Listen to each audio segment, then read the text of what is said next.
இது வந்து liquidity pool பற்றி ஒரு சின்ன ஒரு வீடியோ. லிக்விடிட்டி பூலில் போடுறோம் அப்படின்னா வந்து கொஞ்சம் கண்டினியூஸாக மானிட்டர் பண்ண முடியும் அப்படின்னா போடலாம். அதுலேயே வந்து 4 டைப்ஸ் இருக்குது, நேரோ, வைடு, ஃபுல் அந்த மாதிரிலாம் இருக்குது. ஸோ எந்த அளவுக்கு வந்து ரேஞ்ச் அப்படிங்கிற அந்த டிஸ்டன்ஸ் வந்து கம்மியாக இருக்கோ அந்தளவுக்கு வந்து நம்மளுக்கு ப்ராஃபிட் வந்து அதிகமாக கொடுப்பாங்க. ஏன்னா வந்து சீக்கிரம் வந்து நேரோலாம் இருக்கும்போது அந்த ரேஞ்ச் வந்து சின்னதாக இருக்கும். அதாவது மினிமம் ப்ரைஸு மேக்ஸிமம் ப்ரைஸ் வந்து கம்மியாக இருக்கும், ரொம்ப கம்மியாக இருக்கும் அந்த டிஃப்ரென்ஸு. அப்போ வந்து சீக்கிரம் வந்து மினிமம்க்கு கீழேயும் போகிறதுக்கு சான்ஸ் இருக்குது, மேக்ஸிமம்க்கு மேலேயும் போகிறதுக்கு சான்ஸ் இருக்குது. ஸோ எந்த அளவுக்கு வந்து கம்மியான ப்ரைஸ் டிஃப்ரென்ஸ் இருக்கோ ரேஞ்சஸில் அந்தளவுக்கு வந்து அதிகமாக ப்ராஃபிட் இருக்கும் பொதுவாக. சரிங்களா? ஸோ நேரோலாம் நீங்கள் வைக்கிறீங்க அப்படின்னா வந்து கொஞ்சம் கேர்ஃபுல்லாக வைக்கணும். அது ஏன் அப்படின்னு சொல்கிறேன். ஸோ ஃபார் எக்ஸாம்பிள் வந்து இப்போ சிஎஸ் ப்ரைஸ் வந்து $5 இருக்குன்னு வைங்க. நீங்கள் லிக்விடிட்டி பூலில் போடும்போது ஒருவேளை வந்து 50-50 அது கேட்குது அப்படின்னா வந்து சிஎஸ் வந்து ஒரு 50% வேல்யூவில் என்ன வைக்கிறோமோ அதுதான் யூஎஸ்டிடியில் வைக்கணும். இப்போ ஃபார் எக்ஸாம்பிள் வந்து யூஎஸ்டிடி வந்து நீங்கள் $500 வைக்கிறீங்க அப்படின்னா அதே $500 சிஎஸ் வந்து வைக்கணும். சரிங்களா?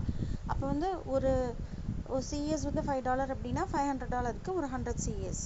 அப்போ வந்து லிக்விடிட்டி பூலில் சிஎஸும் யூஎஸ்டிடி அந்த காம்பினேஷனை நீங்கள் வைக்கிறீங்க அப்படின்னா வந்து 100 சிஎஸ் $500 இந்த மாதிரி வைப்பீங்க. சரிங்களா? இப்போ என்ன அப்படின்னா இப்போ ஃபார் எக்ஸாம்பிள் அந்த ரேஞ்ச் இருக்கு இல்லைங்களா, அந்த ரேஞ்ச் வந்து அது மினிமம் டு மேக்ஸிமம்குள்ளேயே இருந்தால் தான் வந்து ப்ராஃபிட் வந்து அதிகமாக கிடைக்கும். அந்த ரேஞ்சுக்கு வெளியில் போயிடுச்சுன்னு வைங்களேன், நம்மளுக்கு வந்து ப்ராஃபிட் கிடைக்காது. இன்னொரு விஷயம், அந்த ரேஞ்சுக்கு வந்து மினிமம்லேருந்து கீழே போயிடுச்சுன்னு வைங்க, நம்ம வச்சிருக்கிற காம்பினேஷன் வந்து சிஎஸ் யூஎஸ்டிடிலாம் இருந்துச்சு அப்படின்னா அது மினிமம்க்கு வெளியில் போகும்போது எல்லாமே சிஎஸ்க்கு வந்து மாறிடும். ஃபார் எக்ஸாம்பிள் நம்ம டோட்டல் இன்வெஸ்ட்மெண்ட் வந்து இங்கே $1000 இல்லைங்களா, அந்த $1000 வந்து ஃபார் எக்ஸாம்பிள் இப்போ நம்ம $5க்கு வச்சோம், வைக்கும்போது $5 இருந்தது. பட் வந்து சிஎஸோட ப்ரைஸ் வந்து $4 வந்துருச்சுன்னு வைங்க, அது மினிமம்க்கு கம்மியாக வெளியில் வந்துருச்சு, மினிமம்க்கு கம்மியாக லெஃப்ட் சைடில் வந்துருச்சு அப்படின்னா அது என்ன ஆகும்னா அந்த நம்மளுடைய டோட்டல் இன்வெஸ்ட்மெண்ட் $1000 வந்து $4 வேல்யூவில் நம்மளுக்கு சிஎஸ்ஸா மட்டும் கன்வெர்ட் ஆயிரும், 250 சிஎஸ்ஸா மாறிடும். நம்ம லிக்விடிட்டி பூல்ல வச்சது வந்து 100 சிஎஸ் $500. இப்போ என்ன அப்படின்னா வந்து $4 கம்மியானதுனால, மினிமம் விட்டு கம்மியானதுனால 250 சிஎஸ்ஸா மாறி நம்ம ப்ராஃபிட் வர்றது வந்து ஸ்டாப் ஆயிரும். ஏன்னா நம்ம ரேஞ்சில் இல்லை, வெளியில் வந்துருச்சு. இப்போ ஃபார் எக்ஸாம்பிள் சிஎஸ் ப்ரைஸ் வந்து திடீர்னு வந்து $10 போயிடுச்சுன்னு வைங்க, நம்ம மேக்ஸிமம் ரேஞ்சு அந்த மேக்ஸிமம் ப்ரைஸை விட அதிகமாகி அந்த மேக்ஸிமம் லெவல் விட வெளியில் வந்துருச்சு அப்படின்னா நம்மளுடைய இன்வெஸ்ட்மெண்ட் இந்த $1000 என்னாகும் அப்படின்னா ஃபுல்லாகவே வந்து யூஎஸ்டிடியாக மாறிடும்.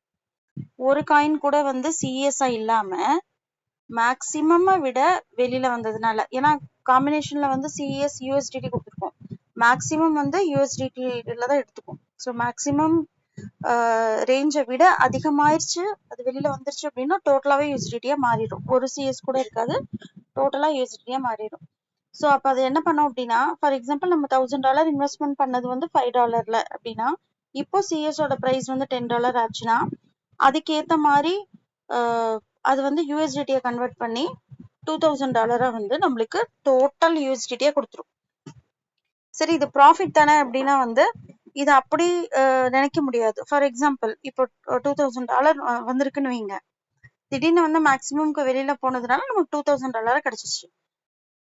இது நம்ம வந்து 1 மணி நேரம் பார்க்காம கூட விடலாம். இன்கேஸ் அந்த அந்த $10ங்கிறது திடீர்னு $15, ஒரு சிஎஸோட வேல்யூ வந்து $15 இல்லை $20 போயிடுச்சுன்னு வைங்க, அப்போ என்ன ஆகும் அப்படின்னா நாம நம்ம கிட்ட இருக்கிற இந்த $2000 ஒரு டோக்கன் வந்து $20 அப்படின்னா நம்ம வெறும் 100 சிஎஸ் தான் வந்து நம்ம வாங்க முடியும். புரியுதுங்களா நான் சொல்றது? இப்போ $2000 நம்ம வந்து சந்தோஷப்பட முடியாது. இன்கேஸ் சிஎஸோட வேல்யூ அதுக்கப்புறம் மாறிடுச்சு அப்படின்னா அந்த $2000 வச்சு வெறும் 100 சிஎஸ் மட்டும் தான் வாங்க முடியும், ப்ரைஸ் எச்சாச்சுன்னா. ஆனா யோசிச்சு பாருங்க, நம்ம இன்வெஸ்ட்மெண்ட் பண்ணதே வந்து 100 சிஎஸ் போட்டு $500 போட்டிருக்கோம்.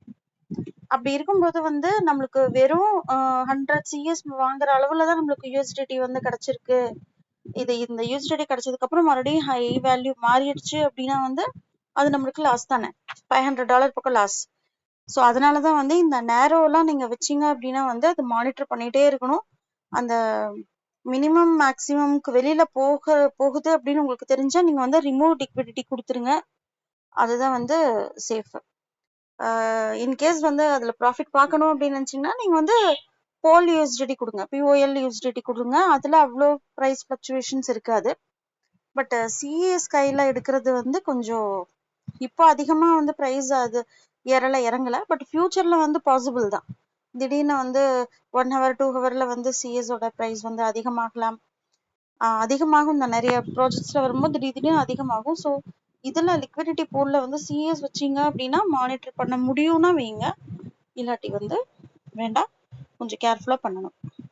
தேங்க்யூ.